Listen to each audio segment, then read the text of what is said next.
Assalamualaikum warahmatullahi wabarakatuh. Selamat pagi anak ibu sekalian.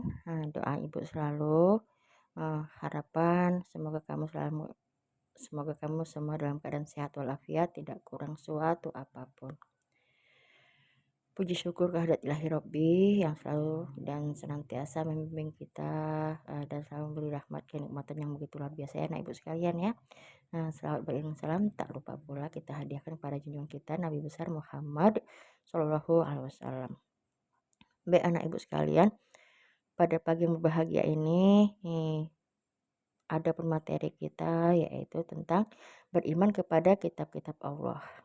Iman kepada kitab Allah Subhanahu wa taala artinya meyakini sepenuh hati bahwa Allah telah menurunkan kitab kepada nabi ataupun rasul yang berisi wahyu untuk disampaikan kepada seluruh umat manusia.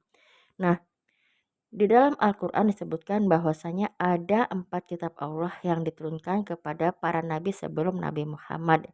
Dan diantaranya kitab-kitab tersebut yaitu kitab Taurat, Zabur, Injil, kemudian adalah kitab suci Al-Quran sebagai pedoman kita. Nah, anak ibu sekalian, kitab-kitab yang dimaksud pada ayat-ayat di atas dalam Al-Quran itu adalah kitab yang berisi tentang peraturan, ketentuan pemerintah, dan larangan yang dijadikan pedoman bagi umat manusia.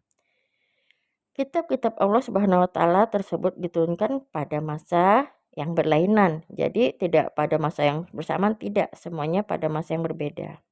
Semua kitab tersebut juga berisi tentang ajaran pokok yang sama yaitu ajaran mengesahkan Allah Subhanahu wa taala. Nah, jadi nak pada awal proses penentuan tersebut gitu, itu memang diserahkan kepada rasul-rasul pilihan gitu. Enggak semua nabi atau apa, tidak. Itu semua diturunkan kepada rasul-rasul yang memang Allah sudah menentukan siapa gitu. Nah, ajarannya gimana, Bu? Ajarannya sama, yaitu tentang mengesahkan Allah. Nah, tetapi tidak sedemikian rupa dengan kitab kita, pedoman kita yaitu Al-Qur'anul Karim karena memang berisi tuntunan dan isinya yang jelas mencakup seluruh isi kitab-kitab sebelumnya. Nah, anak ibu sekalian kita lanjutkan yaitu Allah berfirman dalam surah Al-A'la ayat 18 sampai 19 yang bunyinya adalah A'udzubillahi minasyaitonirrajim. Bismillahirrahmanirrahim. Inna hadza lafi suhufil ula suhufi Ibrahim wa Musa. Artinya sesungguhnya ini terdapat di dalam kitab-kitab yang dahulu yaitu suhuf-suhuf yang diturunkan kepada Ibrahim dan Musa. Nah, sudah jelas bahwasanya memang sudah ada termaktub dalam Al-Qur'an ya Ibu sekalian ya. Nah, kita lanjut Nakku kepada pembahasan tentang kitab-kitab tersebut yaitu yang pertama adalah kitab Taurat. Kata Taurat sendiri berasal dari bahasa Ibrani. Kitab Taurat ini adalah suatu kitab suci yang diwahyukan Allah Subhanahu wa taala kepada Nabi Musa sebagai petunjuk bagi masyarakat pada saat di masanya Nabi Musa. Nah, kemudian Taurat. Kalau Taurat merupakan salah satu dari 3 komponen yaitu Torah, Nabin, dan Ketubin yang terdapat dalam kitab suci agama Yahudi yang disebut dengan Alkitab. Oleh orang-orang Kristen disebut Old Testament atau perjanjian lama. Isi pokok kitab Taurat itu terkenal dengan 10 hukum. Tun Commandment.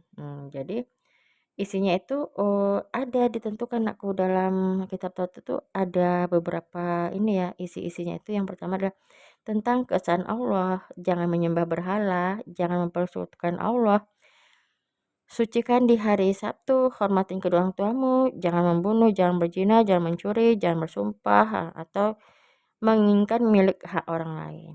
Jadi anak ibu tentang Taurat ini insya Allah kita bakal lebih mengkajinya untuk minggu-minggu yang akan datang ya. Selanjutnya adalah kitab Zabur. Nah, kata Zabur itu sebenarnya berasal dari Zahara, ya Zaburu Zabr, yang artinya menulis gitu. Jadi Zabur dalam bahasa Arab itu dikenal dengan sebutan Mazmur, jamaknya adalah muzammir. Dalam bahasa Ibrani disebut dengan mizmar, yaitu nyanyian rohani yang dianggap suci. Sebagai ulama juga menyebut sebagai mazmur, yaitu salah satu kitab suci yang diturunkan dalam Al-Quran. Nah, oke, selanjutnya anak ibu sekalian adalah kitab Zabur sendiri berisi kumpulan-kumpulan ayat yang dianggap suci. Ada 150 surah di dalam kitab Zabur yang tidak mengandung hukum-hukum, tetapi hanya berisi nasihat-nasihat, hikmah, pujian, dan sanjungan pada Allah Subhanahu wa taala. Selanjutnya adalah kitab Injil. Ayo anak ibu sekalian, kalau kitab Injil diturunkan kepada Nabi siapa? Ayo. Oke, tentu kamu masih tahu pasti dan sangat yakin ibu kamu semua pada tahu ya kalau Injil itu diturunkan kepada Nabi Isa. Kitab Injil diturunkan kepada Nabi Isa alaihissalam. Kemudian isinya itu muat keterangan-keterangan yang benar dan nyata, yaitu perintah-perintah Allah Subhanahu wa taala agar manusia mengesahkan dan tidak menyekutukannya.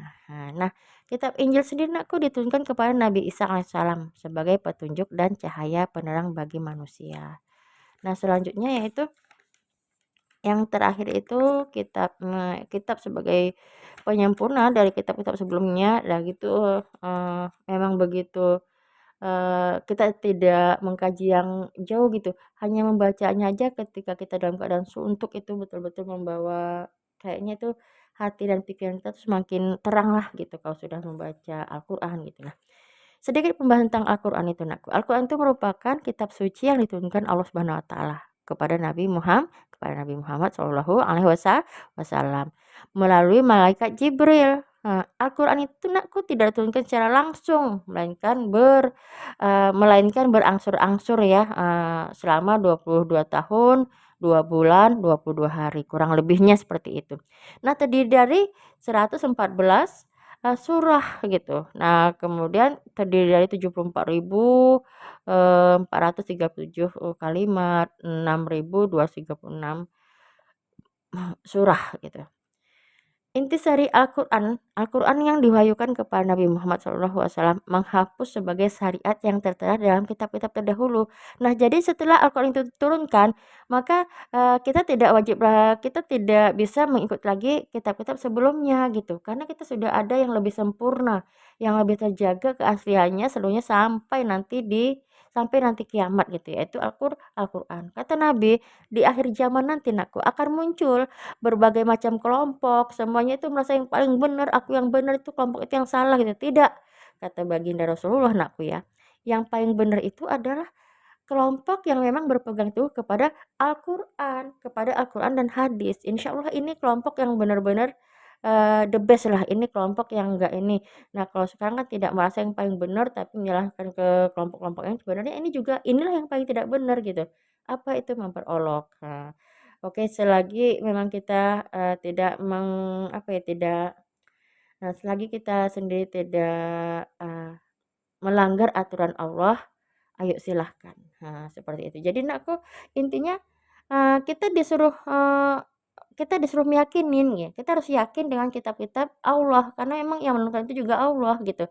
Tetapi tidak bisa dijadikan sebagai pedoman. Nah, hanya yang bisa dijadikan pedoman itu adalah Al-Qur'an. Nah, anak-anak ibu sekalian perlu kamu pahamin, Al-Quran itu punya loh nama-nama lain. Nah, apa itu yang pertama? Yang pertama adalah Al-Huda. Apa itu artinya Al-Huda? Al-Huda itu adalah Al-Quran sebagai petunjuk seluruh umat manusia, petunjuk seluruh umat manusia. Al-Huda itu artinya petunjuk. Nah, jadi kamu jangan salah. Selanjutnya adalah Al-Furqan gitu. Apa itu Al-Furqan? Yaitu Al-Furqan itu sebagai pembeda antara yang baik dengan yang buruk. Kemudian ada Asyifa, artinya adalah sebagai penawar, obat penenang hati. Nah, kalau kamu lagi galau, suntuk atau stres, kayaknya rasanya kayak mau mati gitu. Nah, maka hal yang paling utama itu kamu tidak perlu teriak, kamu tidak perlu nangis, kamu tidak perlu ngadu, tapi yang paling pas itulah kamu ngaji. Setelah kamu berserah diri kepada Allah, kamu ngaji. Karena dalam Al-Qur'an itu sendiri ada penawarnya, ada obat. Paling tidak kamu setelah membaca itu akan tenang, seperti itu. Nah, kemudian az-zikir. Apa itu al-zikir? Az-zikir itu adalah isinya itu mengandung tentang balasan. Contohnya tuh, eee tentang hari akhir ya, kalau kita berbuat seperti ini, maka konsekuensinya nih kamu bakal masuk kemari gitu. Nah di sinilah penjelasan dari az-zikir. Kemudian terakhir itu ada Alkitab. Al-Qur'an adalah firman Allah Subhanahu wa taala yang sifatnya dibukukan. Jadi pada awalnya Nakku itu masih berupa ini ya, dulunya tuh zaman-zaman Nabi itu, per lembar-lembar gitu kan. Kemudian pada masa khalifah itulah mengingat pada zamannya Abu Bakar Shiddiq, itu banyak yang gugur, para penghafal Al-Qur'an itu banyak yang gugur di medan perjuangan, di medan pertempuran ya ketika memang melakukan ekspansi agama. Nah, atas dasar inilah ketika waktu itu si apa, Khalifah Abu Bakar masa ingatin, "Aduh gimana nih kalau misalnya semuanya pada, gugur, jadi siapa nih yang bakal ini nih, penerus untuk ke depannya itu yang menghafal ayat-ayat Al-Qur'an?" Gitu. Nah kemudian barulah ada ide dilakukan pengumpulan. Nah oke anak ibu sekalian, jadi adapun dari pembahasan kita dari awal sampai akhir ini, ada beberapa poin atau, kesimpulannya, eee, yang pertama itu adalah umat Islam itu wajib mengimani kitab-kitab Allah Subhanahu wa taala, baik itu Al-Qur'an maupun kitab-kitab sebelumnya. Tetapi yang menjadi pedoman itu adalah Al-Qur'an. Nah, kemudian kitab Taurat itu diturunkan kepada Nabi Musa, kitab Zabur kepada Nabi Daud, Injil kepada Nabi, Isa, kemudian Al-Qur'an itu diturunkan kepada baginda Nabi besar Muhammad Shallallahu alaihi wasallam. Oke anak ibu sekalian, eee, sekian saja, materi ibu dari hari ini pada hari ini, nanti kita, ibu harap kamu bisa lebih mengembangkannya lagi untuk pertemuan kita, eee, seminggu akan datang. Lebih kurang ibu mohon maaf. Billahi taufiq wal hidayah. Assalamualaikum warahmatullahi wabarakatuh.